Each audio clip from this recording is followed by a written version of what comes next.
મંત્રી જીતુભાઈ વાઘાણીએ તેમના પરિવાર અને ઇસ્કોન મેગા સિટીના રહીશો સાથે મતાધિકારનો ઉપયોગ કર્યો।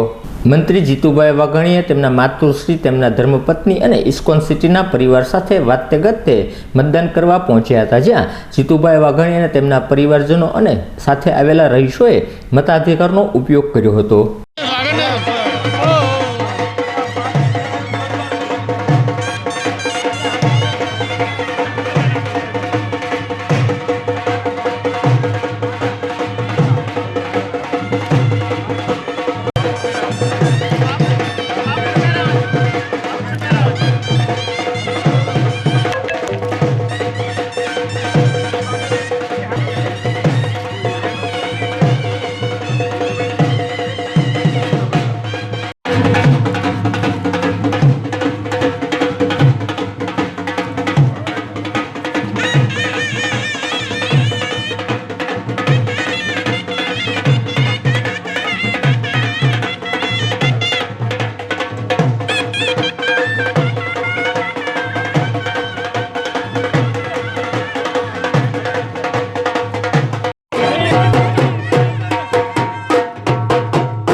2026ના સ્થાનિક સ્વરાજ્યની સંસ્થાઓનું ઇલેક્શન યોજાઈ રહ્યું છે. સવારના 7 વાગ્યાથી 6 વાગ્યા સુધી ચૂંટણી પંચે મતાધિકારનો ઉપયોગ કરવાનો અધિકાર ઇસ્કોન મેગા સિટી મારું રહેણાંકનું સ્થાન છે. લોકશાહીનું પર્વ અલગ રીતે ઉજવવા માટે સૌ સોસાયટીના લોકો સાથે મળી નાસ્તા પાણી કરી અને સામૂહિક મતદાન કરવા માટે નીકળવાની પરંપરા, ચાહે સ્થાનિક સ્વરાજ્યની ચૂંટણી કોર્પોરેશનની હોય, ચાહે વિધાનસભાની હોય કે ચાહે લોકસભાની હોય, આપ એના સાક્ષી રહ્યા છો. મેં આજે મારા પરિવાર સાથે અને સોસાયટીના સૌ રહીશો સાથે મતદાન કર્યું છે. સમગ્ર ભાવનગર શહેર, ભાવનગર જિલ્લો, નગરપાલિકા, તાલુકા પંચાયત, જિલ્લા પંચાયત, મહાનગરપાલિકા, સમગ્ર રાજ્યની અંદર એ યોજાઈ રહી છે. ત્યારે હું ભાવનગરવાસીઓને, જિલ્લાના વાસીઓને આપણા મતાધિકારનો ઉપયોગ કરવા માટે વિનંતી કરું છું. લોકશાહીનું ઉત્તમ પર્વ સૌ સાથે મળીને ઉજવીએ. સમગ્ર ગુજરાત રાજ્યની જનતાને પણ હું વિનંતી કરું છું, જે પ્રકારે વિકાસની નવી ઊંચાઈઓ રાજ્ય સર કરી રહ્યું છે, દેશની અંદર નવું ભારત બનાવવા માટે દેશની વડાપ્રધાન નરેન્દ્રભાઈ મોદીના વડપણની સરકાર લોકસેવા માટે કામ કરી રહી છે. માનનીય ભૂપેન્દ્રભાઈ અને હર્ષભાઈના નેતૃત્વની સરકાર પણ લોકસેવા માટે રાજ્યમાં કામ કરી રહી છે. ત્યારે આજ દિન સુધી બધાએ ખૂબ પ્રચાર પ્રસાર કર્યો છે. હું તમામ લોકોને વિનંતી કરું છું, એક નવું ભારત, ગુજરાતની નવી ઊંચાઈઓ અને નવું ભાવનગર, જે આપ સૌએ વિકાસની દ્રષ્ટિમાં જોયું છે, ત્યારે એક નવી વિકાસની ઊંચાઈઓ સર કરવા માટે ભાવનગર મહાનગરપાલિકા, ભાવનગર જિલ્લો અને સમગ્ર ગુજરાતની જનતાને સ્થાનિક સ્વરાજ્યની જ્યાં જ્યાં ચૂંટણી છે એકાઈની, એકાઈમાં મતદાન કરીને આપણે પવિત્ર ફરજ નાગરિક તરીકેની બજાવીએ. સૌને મારી વિનંતીની અપીલ છે, આવો સાથે મળીને આ લોકશાહીનું ઉત્તમ પર્વ, પ્રતિનિધિ ચૂંટવા માટેનું પર્વને ઉજવણી સ્વરૂપે ઉજવીને એક પણ મત આપણો પીળો ન રહે.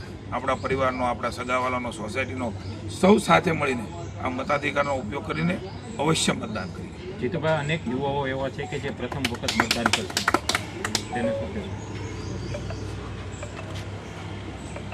મતદાતા શુદ્ધિકરણ એ પણ સરસ રીતે દેશની ચૂંટણી પંચે પૂરું કર્યું છે.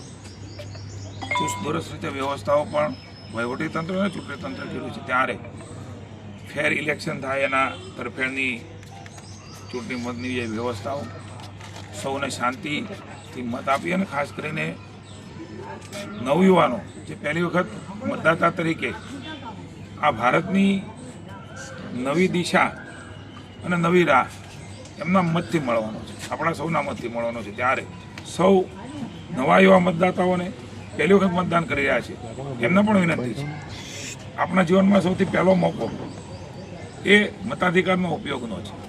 લોકશાહીની આ સુદૃઢ વ્યવસ્થા, જેના થકી દેશની જનતા, રાજ્યની જનતા અને સ્થાનિક લોકો જે અલગ અલગ એકાઈઓ છે સ્થાનિક સ્વરાજ્યની, એમના દ્વારા જ પ્રતિનિધિઓ ચૂંટીને આપણા વિકાસની નવી દિશાઓ નક્કી કરી શકતા હોય છે.